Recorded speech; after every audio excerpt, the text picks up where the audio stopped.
Purposely. Your life, God's purpose. Listen at purposely.com.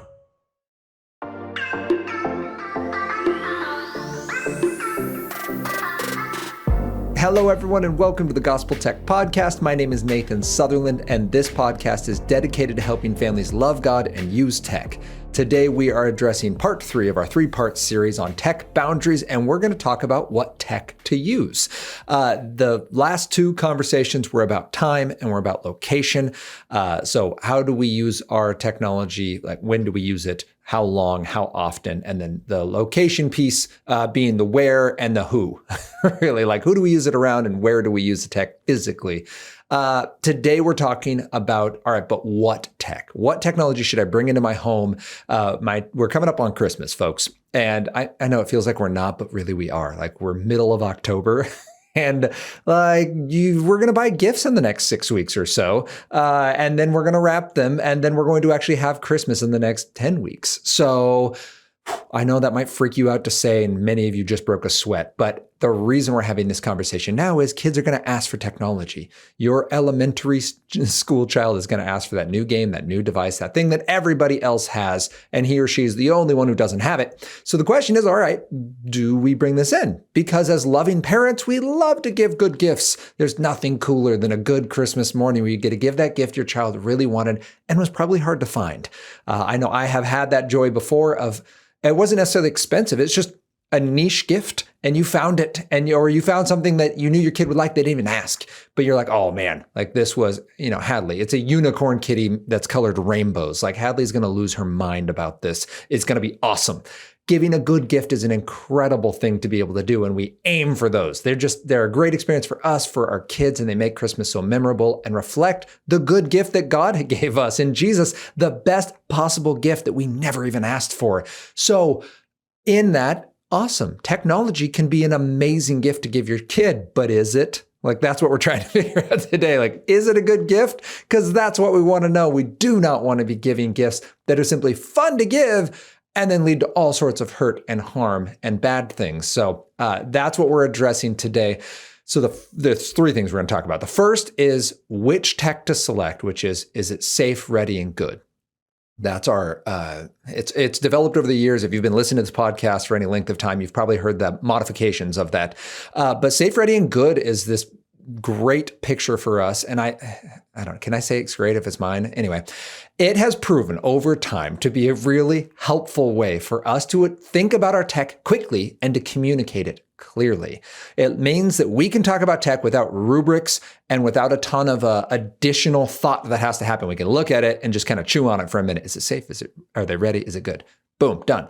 And we can then communicate that to our children as young as 5. I can communicate to my 5-year-old, that isn't one of these 3 things, or that's great. Please use it because it fits all that we want for our family. So that's our first piece, is it a good fit? The second piece is then our family side. All right, the tech itself isn't bad, but is the content it brings us matching what our family wants? And we're going to talk about that and maybe a little more nuance than we have before. And then third and finally is going to be looking at our reset in a way that we have not done before, or we don't do consistently, but I really think it applies great in this conversation. So your child has come to you and said, Mom or Dad, for Christmas, Mom or Dad, for next week, Mom or Dad, for my birthday, I want this device or access to this app or whatever it might be. Play this game, have this opportunity.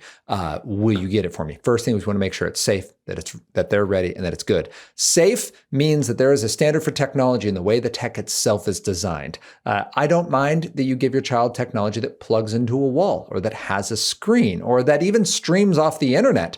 My own children participate in versions of that. We listen to audiobooks through devices. Sometimes I use my own iPhone and I'll lock it using guided access. If you don't know how to do guided access on our YouTube channel, there's a video how to, or you can just look up how to set up guided access. It's very simple. You can do it in like 5 steps, under 3 minutes. And what it lets you do is lock your child into a screen. You will want to make sure you look at how to block off the screen, by the way, because if you go into Audible, there's all sorts of things you don't want your child getting into in Audible, but I can block it off except for the play button. So they can hit play, they can hit pause, and you can't change the volume, you can't change the story, you can't go to a different scene, you can't follow any links out. Guided access. So I'll do that because it's an awesome opportunity to engage a great story like the Jesus Storybook Bible, or Paddington Bear, or Mary Poppins, which if you go to listen to Mary Poppins, we've decided it's acceptable to have a certain level of snark in our stories. You may not like the way Mary Poppins treats the children. So just warning before I just tell you to go listen to older British literature. That's our family and our standard, but I'm stealing my own thunder. That's point 2. Point 1 is it safe? We want to make sure the tech we give our child is safe. And the safest technology is going to be tool tech. That means technology that helps you create, not just consume. So me giving my child a locked iPhone to listen to Audible, that is drool tech. I've just modified the drool tech to make it safe enough where I say this is reasonable to hand my 5-year-old. So Audible is drool tech. It is trying to get you to consume content that you never asked for. That's why yesterday when I opened it up, it pitched me 5 books that I never have asked for. They don't even fit genres I want. They're like vampire books. They must be thematic for the middle of Halloween or the middle of October. But like, I don't listen to those books. I don't even like Halloween. So like, all right, that's not something I want my children exposed to. Lock it in. That drool tech has become at least a modified tool tech. You're still consuming a story. You're not reading it, but it's a story that's appropriate. It's at a time that matches it. And we have done this enough that I know it doesn't harm my child in a reset, which we'll talk about as our third point. So that's our first piece. It's going to be tool tech. The second is there's going to be no web browser and no app store. Web browser means there's no free reign over the internet. You're not just getting on there, typing in words you want, and whatever the internet desires to send you comes your way. So no web browser and no app store means there's no apps that are built on taking your time, your focus, and your money. Most apps, the things we download onto our devices, are built for distraction. They're drool tech. They're designed to help us consume. And again, that's not always bad. Audible is designed as drool tech. Duolingo, designed as drool tech. You know, because there's levels and punishments if you don't do the right things, and points to reward you for certain choices that you make, and always the constant push to get you to move to premium. Does it help you learn a language? Yes. It's a great option for a young person to engage in new language. Please use Duolingo with guided access because you can lock them into that app and they can't go anywhere else and they can't follow the ads. It's awesome. But Duolingo is designed as drool tech. We got to know that. It is going to have some hooks. It might cause some dissatisfaction. Why don't I get 5 more minutes? Why can't I do it again today? But I didn't get enough points during my 15 minutes, and now I'm going to get a demerit. That's all by design. Have the conversation with your child and watch it. The safest tech is tool tech, no app store, no browser, and there's going to be accountability baked in. Guided access is a kind of accountability. So there we go. That's a nudge in the right direction. But when I say accountability, I mean there's always another set of eyes on the prize. Anonymity online is one of the internet's great lies. You can be whoever you want. You can do whatever you want, and nobody gets hurt because it's not even real. This isn't you. This is just some avatar. Go enjoy yourself, right? That is one of the big lies the internet tells us, and which caused one of my former students to call incognito mode syncognito mode, and I dig it. I like that. Incognito mode, if you're not familiar, is a version that it gives you private browsing so that there's no cookies left by where you go and there's no search history created by it. You actually can still be seen, but it's just more private from your device in terms of what you look at and how it builds an algorithm around you. They definitely still track incognito mode searches, just so you know. Like there's a separate data profile but what do they look at when they go into incognito mode? So just so you know, some people do it because they think it's completely anonymous. That's a lie. Even the companies are tracking you. And we're never actually alone. God's seeing all of our hearts and all of our actions, and he sees the fruit that those bear. So accountability means that other people will see it as well. And whether that means you install something like Bark, which sees searches and allows you talking points, that sees conversations and allows you talking points. So, hey, you were mean to that person. Or what did that person mean when they said, they asked you if you could keep a secret, or they wanted to go to another app, right? Like that's what Bark is really good at. Whether it's that kind of accountability or if it's image-based accountability, I have Covenant Eyes on my phone, and that makes sure that all the images that come across my screen are sent to 2 other people who care about me, which is great. And I choose that, and I ask them myself to do it. I love that. But whatever your accountability might look like, we just want to make sure the device has some kind of accountability. That's the safest tech. And as I already mentioned, you can absolutely veer away from that. You can choose to give drool tech. You can choose to give a web browser. But we want to make sure that the second part of this, so we know if the tech is safe enough, we now need to know if my child is ready.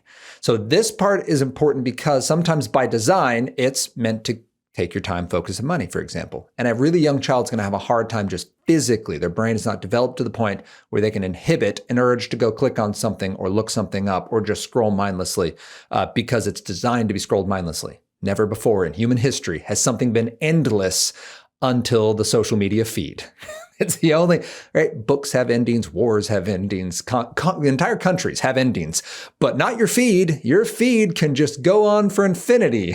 Like, that is unnatural. There's no break for your brain to go, oh, I had to turn the page. I should probably get back to what I was doing, right? That was the end of a chapter. I beat a level. Nope, it's endless. A young brain doesn't have the ability to just snap out of it, no matter how bad they feel while doing it or how bad the content is while on it. So know that that's an extra level of risk that we're taking with our child. The question is this child ready for that? The way we're going to know that is looking at whether they're faithful in little things. So Jesus reminds us in Luke 16:10 that one who is faithful in little will be faithful with much. So let's make sure we're being faithful in much. And actually, I did forget the verse for the previous one, Luke 10:10, Luke 11:11, which tells us, as Jesus says, that we have a good heavenly Father, and our good heavenly Father likes to give us good gifts. So we should go to him, and he says, you guys are evil. But even you, as evil parents, if your child asks you for an egg, you won't give them a scorpion, right? You're not going to give your child who asks for something good and nutritious, something harmful and dangerous. So in giving our children good gifts, the reason we care about, are they safe, is because our kid goes, Mom or Dad, I want this good thing. And you go, great. I need to make sure it's not going to hurt you or other people. Okay, it's safe, but are you ready for it? And this is important because if you're faithful in little things, the little things of life, we've referenced the reset already today, but relationships and responsibilities, emotion, sleep, enjoyment, and time are a great 5-category talking point to say, hey, I love the way you're handling your relationships with your siblings and your friends and me and Mom. Like, I love you and you're doing great there. Your emotions, you are able to handle the hard emotions life. Not just you never get mad and that's good. Man, my goodness, if your child never gets mad, I'm concerned. What are they doing to stuff down that emotion? Like, anger is a natural reaction, and even it's just and good sometimes. But how are you handling it? That's what I want to know. So you get mad and you handle it well. You're able to verbalize it. You can address it. You can note where it's coming from. You can process it well. And when you get out of hand, you handle feedback. That's what we're doing here. Faithful and little. So you know what? I believe you can handle that same friendship, but now in a digital space. You guys can start FaceTiming. You guys can start a WhatsApp. You guys, whatever the communication method that you're going to allow your child to do, I believe you are ready for this level of responsibility. So now it's safe and you are ready. There are absolutely times where you go, you know what, this is safe enough, but you're just not ready for it. You are not ready to have a personal device. You're not ready to have a device that connects to the internet. You are not ready to handle internet communication and relationships because you don't handle your real life ones well. You're not good at time management. You don't get your work done. You don't get your sleep in. You don't show up for family dinner. Time is part of a reset. Sleep is also part of a reset. Enjoyment. I need to see you thriving in real life before I let you go find the high octane and designed enjoyment that comes to you through most often Drool Tech, but through digital spaces, right? When trillion-dollar companies spend billions of dollars to produce mind-altering games, you should make sure you at least know how to have fun at the pace of real life before you're introduced to that level of fun, because it's a lot of fun, but it's not the best if it's the only fun you know how to have. So that's, are you ready? And then is it good? So it's safe. You're ready. I've given it to you. And now I observe as a loving parent, I don't just let you float off and go, well, c'est la vie. You'll figure it out, kiddo. They will. It doesn't always end well. They do figure it out. And sometimes they figure out how to hide it. And sometimes they figure out how to make life-altering mistakes. So we watch. And there's fruit. Galatians 5:19 through 22 gives us a beautiful picture of the bad fruit and the good fruit. The bad fruit includes, but is not limited to, dissension, striving against one another, and envy. I am jealous. Well, envy and jealousy, but I am jealous of other people. I want their life. I want their stuff. I want to look like them. I want to act like them, not because I'm happy for them and I think they are good, but because they have a better life than me. And in fact, I can get so jealous and so envious that I dislike my life so much, I'd rather just live in theirs, and I actually dive even deeper into this avenue of the internet and just spend my time living their life. That is concerning. We need to be aware of that. We will watch that fruit. It includes fits of anger. It includes lust. It includes, oh my goodness, what else? Division and, drunkenness and all sorts of other things. So we want to, that's a nice gloss over, but that's because my brain it's not in front of me. I think it's a good enough list for us today, though, because we can watch dissension and division and envy. We can watch lust and fits of anger, and we can see the bad fruit when it doesn't look like Jesus. Then we can go to, I even feel bad. I'm going to look it up right now because I usually have it top of mind memorized, and today it's not there. Here we go, people. 5:19-21, sexual immorality, impurity, sensuality, idolatry, sorcery, enmity, strife, jealousy, fits of anger, rivalries, dissension, division. That was the section that they all sounded the same. And I was like, wait, what? Envy, drunkenness, wild partying, and things like these. So Galatians 5:19-21 gives us a beautiful list, but then there's more. There's good fruit too. So when you watch your child use this tech that's safe and you said they were ready for, if it's bad fruit, you say, hey, you know what? Something's wrong. I love you, and that fruit's bad. What's going on? Is it possible something outside of tech is causing this? Yes, but if it's in tandem, like they play that game and this fruit shows up, they're just raging. You can hear the screams. Not like funny screams, I'm laughing with my friends like, oh no, I can't believe that happened, but like actual rage. I had a young man I taught, and I met his neighbor at one point through a random series of events. And he's like, oh, you know this young man? Is he okay? And I was like, well, why do you say that? And like, we hear him play his video games. His window is shut. We live across the cul-de-sac and we can hear his raging screams, right? That's what I'm talking about. And I already knew this about the young man. So that was not new information to me. And the point was, no, he wasn't okay. And the games were making it worse. He needed some support in that. And I said what I could share with the neighbors to say, hey, that'd be a great opportunity for you to love that young man, right? Like, please seek that young man out and ask him about his day and talk to him about life and share Jesus when you can.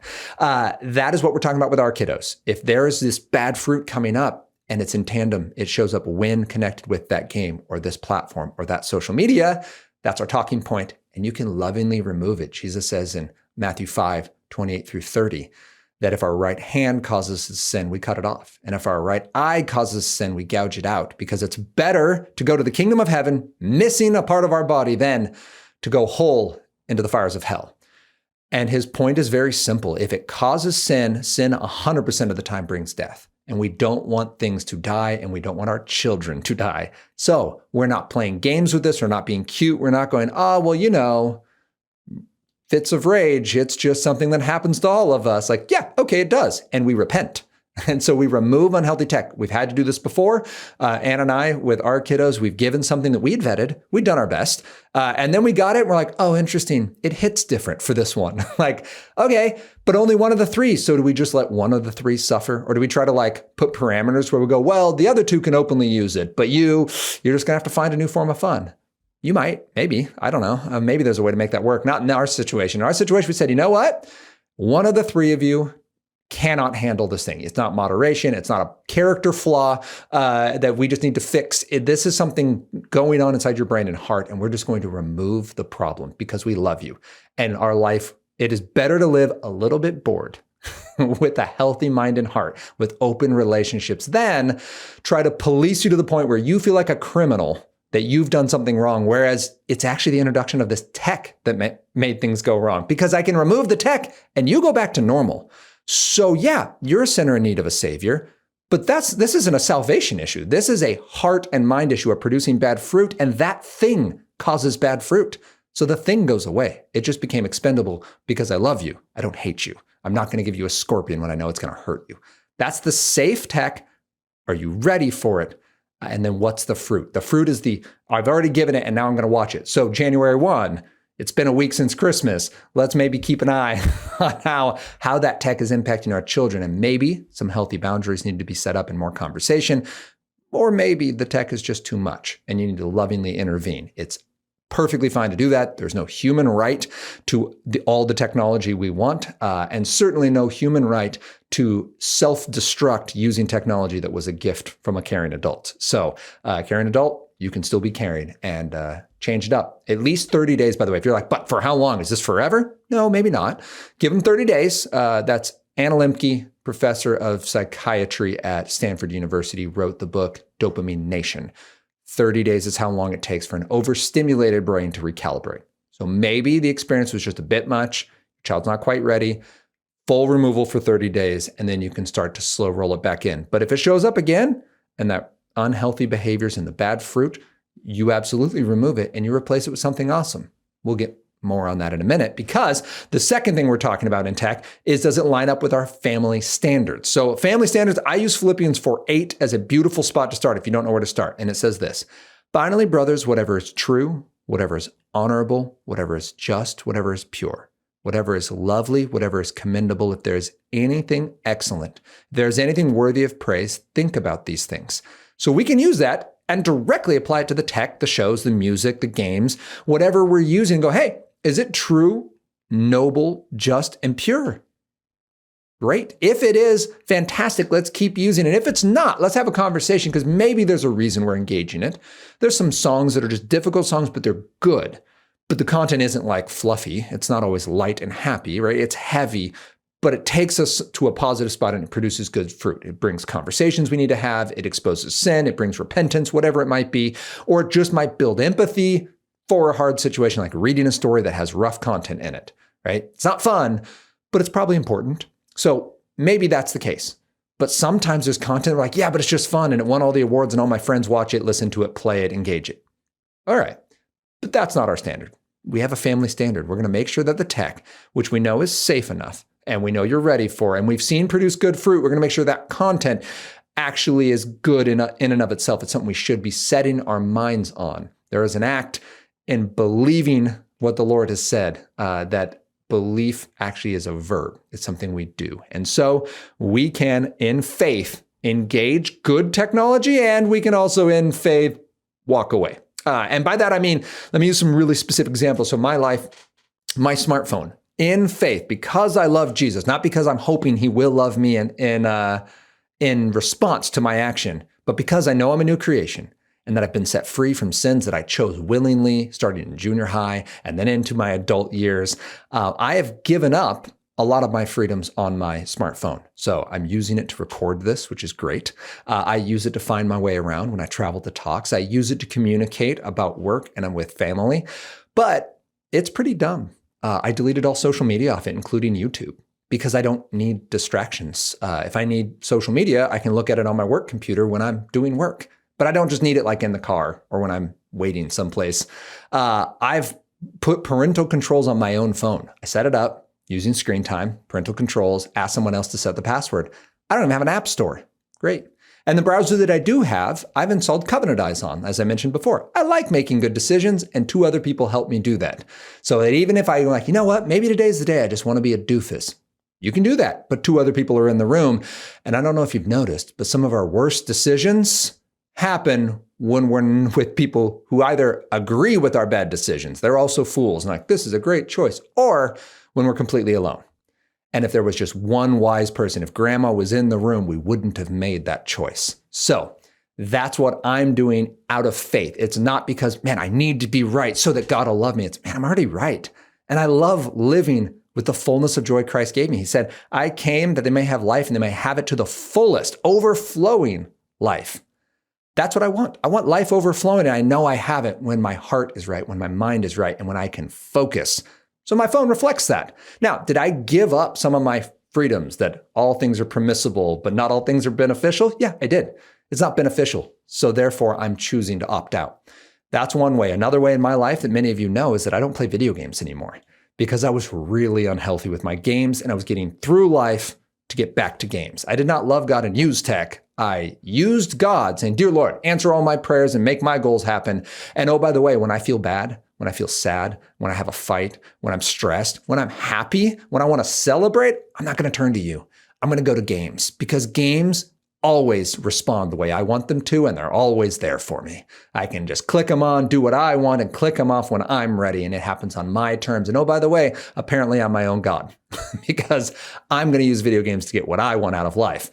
That was not great for me, and it showed up in bad fruit that I was doing a pretty good job of hiding, but was starting to percolate to the surface. And the Lord very graciously took games, about a year before the worst crisis of my life was going to hit. And I was not emotionally or what would you say, interpersonally ready for the crisis to occur with gaming in my life. I needed a good solid year running start to start to build some maturity.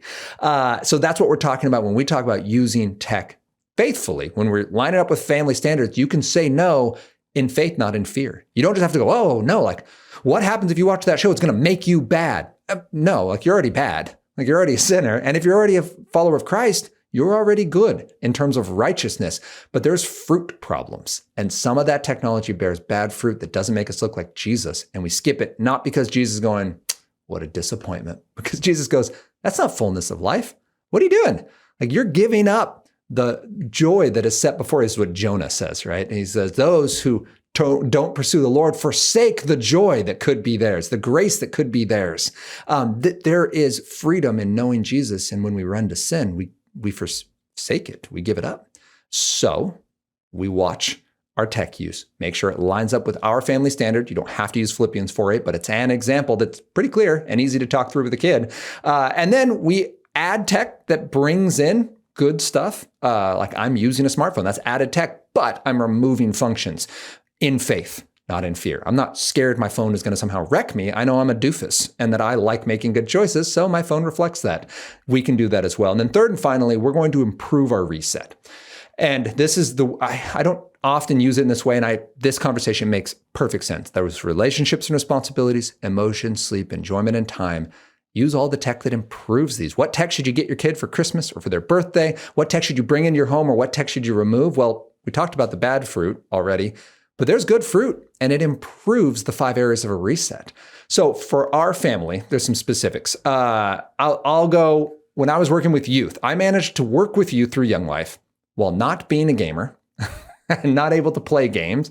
I guess gamer at heart, but not actively playing games, while not engaging in socially relevant content, and yet was still able to host events that involved that. So I want to be very clear on this. I did not play the games, but I definitely helped put on Mario Kart tournaments.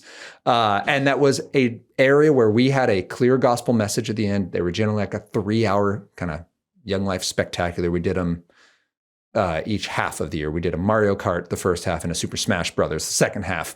But we had, 6 screens running and lots of systems and a March Madness style bracket, and like kids would sign up and then they would play, and there was things for them to engage, and it was a fun singular event to enjoy time socially together. It was a Mario Kart tournament, and it improved relationships. It improved our ability to communicate, to know kids by name, to have had a fun event. Because when you're an English teacher in middle school, sometimes there's kids you just don't have anything positive to say, right? Like, no, you haven't turned in your work, and no, you're not up to level, and no, you're not doing great, and oh, by the way, your attitude stinks. So like, I'm not going to lie to you, so I don't have a lot of good things to say to you, other than the fact that I'm not quitting on you. Like, I clearly care more than you do, and I'm going to keep doing that.